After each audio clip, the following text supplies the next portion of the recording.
Well, it's Money Monday. We've got some great email questions that many of you have sent in. And Pat, the first one is from Dana, who says, Pat, my husband recently lost his job. I told him to apply for unemployment until he can get a job, but he said it can look bad on your financial records. Is that true? Well, Dana, I tell you what's worse than your financial records is not having food on the table. Yeah. And, you need the money. It'll be on his record that he lost his job, and it's not his fault. For example, if a factory closes down, so if he asks for unemployment, I can't see that that's going to make any difference. Especially at a time like this. Oh, sure. People understand that. Yeah. This is from Mark, who says China has been growing a lot and seems to have prospered quite a bit over the past decade.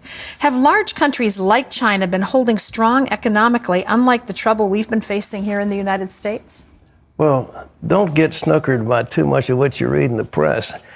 I learned that there are, let me see the number. They claim to have about, I think it's 300 million people in poverty. Wow. And I says, well, how do you define poverty? And poverty amounts to, don't let me misstate it. I think about $70 a year. $70 a year? Yeah, that's the poverty level. Wow.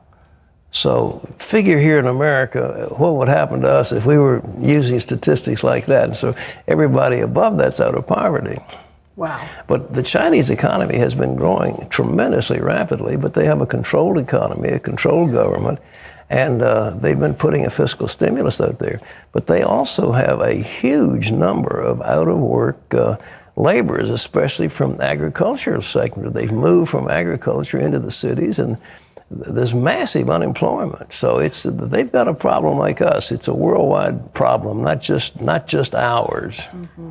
And there's been a lot of poverty. I mean, when you get outside the cities in China, you are in villages. Well, I admire what they've done. The Chinese government has done a remarkable job of stabilizing that country and bringing it into a very prosperous condition. But there's just so many. They've got a major problem to deal with, and they're not hiding it. It's just there. Mm-hmm. All right. This is Gina, who says, Pat, it's been great having gas prices more affordable over the past few months.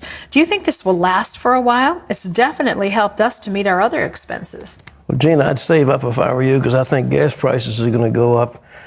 All you need is some kind of an incident in the Middle East, an attack on the Ras Tanur oil refineries, or something in the Straits of Hormuz to close them, and oil prices go through the roof. I really feel in the next 2 years they'll go to $300 a barrel. So this is just a temporary respite in terms of gasoline prices. Things are pretty fragile. Well, that's the way it is. This is Anna, who says, I have 2 mortgages with high interest rates of 8.9% and 13.49%.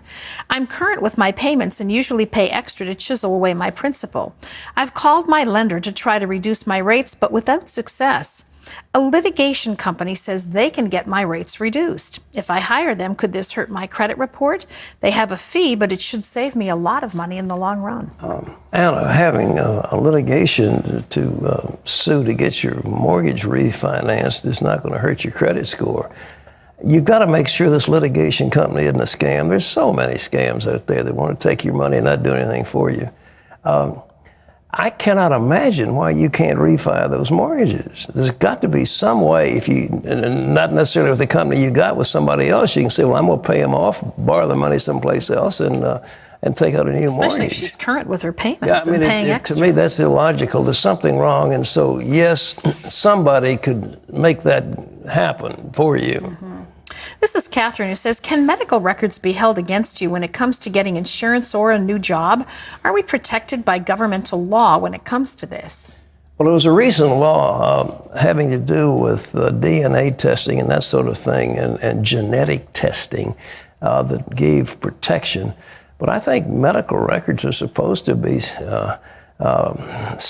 They're not supposed to use those against you. Yeah, you actually have to sign paperwork to be able to release them when you visit your own doctor. Yeah, exactly, and if he does that, I mean, he's asking for a heap of trouble, so I don't think you have to worry about that.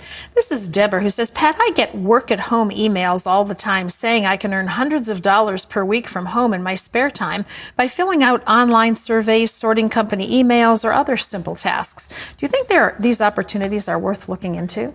I think it was 2020, last Friday night, did a expose about the number of people that are trying to recruit at-home employees, and what they do essentially is clip ads out of the newspaper and send them to you.